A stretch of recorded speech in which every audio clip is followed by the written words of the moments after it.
Once in a while, once every few years, they would ask you to tell you to do something. In this case, it was, okay, you're going to run here, you're going to jump over here, and get down into this sort of ditch and cover your head. But they hadn't mentioned that then they were going to send all these horses, about 6 inches away from my head.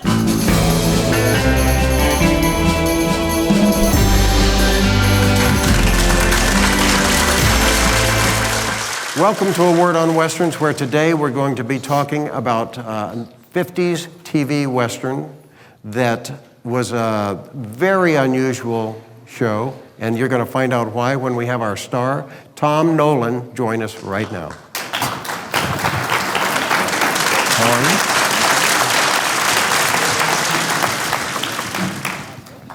Well, Tom, how are you? Well, I have to follow these people. That's not fair. I should have been the warm-up act.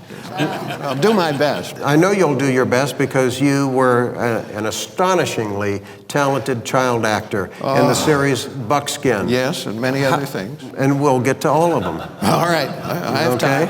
How did that come about, Buckskin? It was a summer replacement show, as I recall, for Tennessee Ernie Ford. That's right, and his company, Bedford, produced the show. So it was sold without a pilot, which was unusual. And I got the part because I went and auditioned, and they seemed to like me, and a lot of other kids, but they picked me. So I had been working for half my life by then. I was 10, and so I'd been an actor since I was 5, so I figured, why not? I was ready. Buckskin got its title from the name of the town. It was the town, Buckskin, Montana, 1880. The widow lady, Sally Brophy, was the actress. She had the only hotel in town, so people would come in on the stagecoach and interact in the hotel with the lady and her son, Jody, who you sort of saw the stories through his eyes in a way.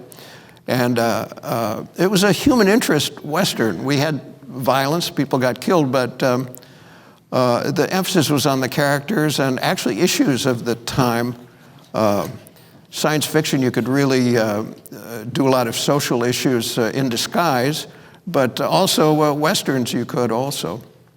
And we had good writers and a good producer, and they were, that was a sort of an adult Western in a way in its approach to the West and the characters and the people.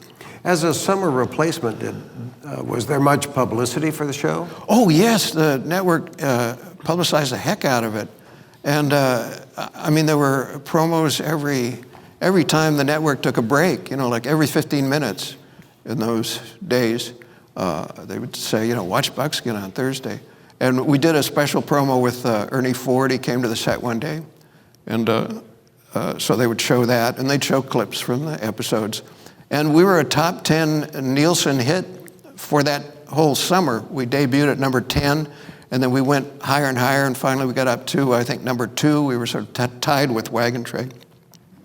And we had older people, older stars like Jane Darwell and those kinds of people. She won Academy Awards, for Grapes of Wrath. They would be playing in our show. And then we had younger people who were not yet famous, but James Coburn and Warren Oates, for instance. It was a nice mixture of, and you got to work with all these wonderful people. That's as other people here today have talked about. That's just something so fantastic and unforgettable, and that really is your experience of it. Well, Johnny Crawford, who was a child star at the same time on a child actor. Thank you. A juvenile actor, what would we say? Child actor. A child actor like on Rifleman. Yeah. At the same time, also talked about the great stars that came in as guest stars and the crew. Yeah. Oh, yes.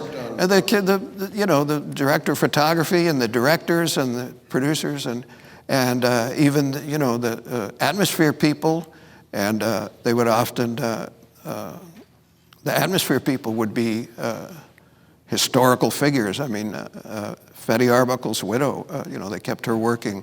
They would give people jobs and, a way to make a living for decades. Mm-hmm. But yes, the crew and all kinds of people, and that you felt like you were part of a continuum, a tradition, you know. That's and I think as we look back, that's the most meaningful thing. You'll see Snub Pollard or Kermit Maynard as a background artist in these who'd been stars in another era, but yet still working, because in the 50s it had only been about 25 years since they had been silenced. And it seemed like, you know, I mean, if you're 10 or 15, you know, that seems like ancient history.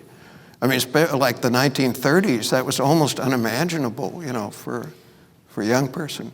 I worked with Andy Clyde. I worked with Ed Wynn, you know, as well as Judy Garland and those kinds of folks who were, you know, stars in the 50s. Martin and Lewis. That's mind-boggling to me. What was it like with Dean Martin and Jerry Lewis at their height? It was swell. You know, I still have Dean's autograph. That's a 50s term, swell. Yeah. Jerry Lewis, I was in a sketch on the Colgate Comedy Hour, as an orphanage sketch.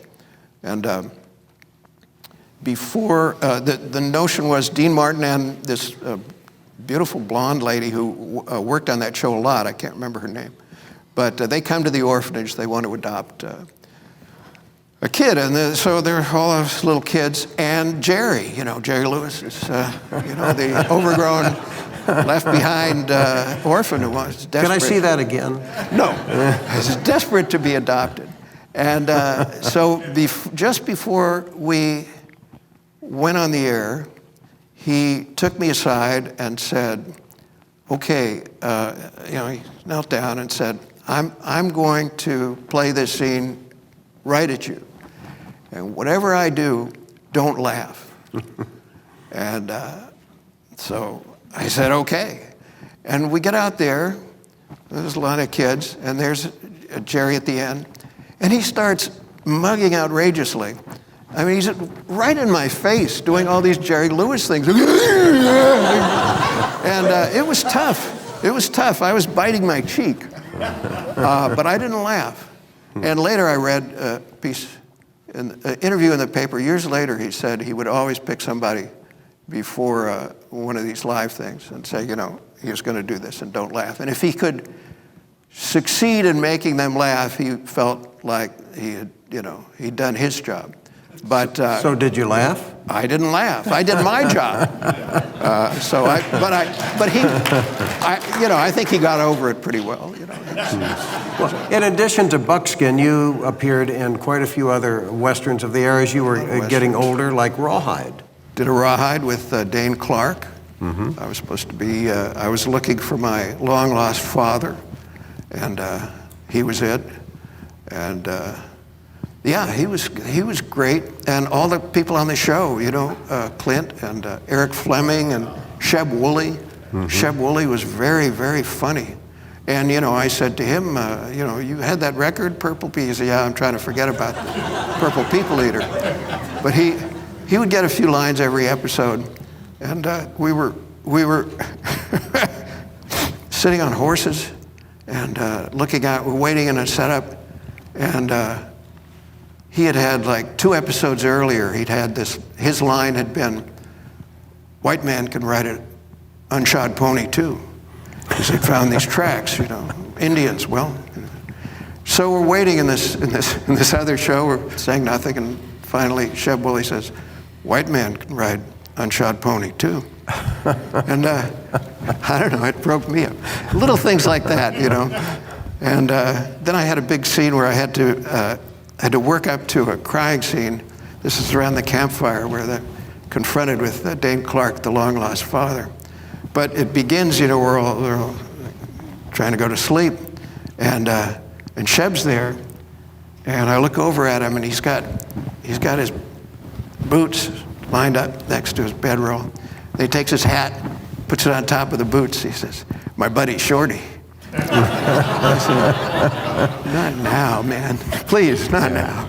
It's nice to know that everybody was having fun on that set. That ran for 7 years, and I think one of the things that made it so popular is that unlike many of the westerns, like Bonanza, that all seem to take place on a soundstage, with the cattle, everything was outside, unless it was a nighttime scene around a campfire. Then they would do that on a soundstage. But it gave it such an epic quality. Yeah, we were on location. And we had a lot of horses, and I did sort of a stunt, actually. I had to, they wouldn't tell you, once in a while, once every few years, they would ask you to tell you to do something. In this case, it was, okay, you're gonna run here, you're gonna jump over here, and get down into this sort of ditch, and cover your head. So I did as I was told, but they hadn't mentioned that then they were gonna send all these horses, about 6 inches away from my head. But yeah, they were out there. They started making Westerns, a lot, with a lot more of those production values and location shots. Wagon Train was another top-rated series, and you did several episodes. You did one with Ward Bond as the trail boss, and you did another one with John McIntyre. Yeah, I think I did 4 Wagon Trains. First one, Forrest Tucker was the guest star, and these were all with Ward Bond except the last one. Second one with Ed Wynn, who let me have co-star billing, which he certainly didn't need to do. It was very sweet of him. Third episode was with Bobby Diamond, and I was the character, if I may be vain enough to say, the so-and-so story. And then the fourth one with Art Linkletter and Nancy Davis. And also in that, I think Billy Mooney was in that, and Rusty Stevens, who was on Leave It to Beaver. You guys were all orphans with Art Linkletter. Yeah, and John McIntyre was in that. What was Ward Bond like? He was great, and I went to Mississippi last year in connection with a book that I co-edited, spoke there, and also a film festival, Western Film Festival I went to in Mississippi a couple of years ago. And it surprised me, but Ward Bond was a big star, I guess in the South as well as all over. But I mean, that was the one person people wanted to talk about. And I was happy to talk about him. He was very nice to me, always, always. And when he passed away, we sent some flowers. His widow sent a very nice note saying he told her he used to enjoy working with me. I certainly enjoyed working with him. He was a great cat. You all may not know, but Tom had a career and has a career as a writer. Not only has he written several books, but if you've ever read the Los Angeles Magazine, there was a column that ran for years from Mr. Los Angeles. This is Mr. Los Angeles. Please, no strobe lights. Actually, and the surprising thing is no photographs exist. No photographs survive of my tenure as Mr. Los Angeles. It's a weird thing, but... You were on the slide. Now, did you go to all these parties that you wrote about? I mean, this was the hot story. All the stuff, all the venues and everything were real. And then, actually, I think I put Mr. O'Neill in one of my columns. He's I met hiding. him. Yes, he's hiding. I encountered him we were at it was an Italian restaurant somewhere in West Hollywood or West LA, and I walked into this place, and Ryan was at the bar talking with Dr. Timothy Leary, whom I had written a piece about back in the late '60s, and Dr. Leary always remembered me. So I went up and talked to him, and he says, "This is Ryan O'Neill." I said, "Well, yeah, I went to high school with him." So I started talking with Ryan, and I said, "I knew your brother, Kevin." He said, "Oh, was that at Samo High?" I said, "No, HPS." And he realized he was dealing with someone with whom he should exercise some caution. Because I remembered names. He was telling me about, Mrs. Mann. I love Mrs. Mann, Miss Anderson. But I'm talking about Sally Boyd and her sister. So. Oh.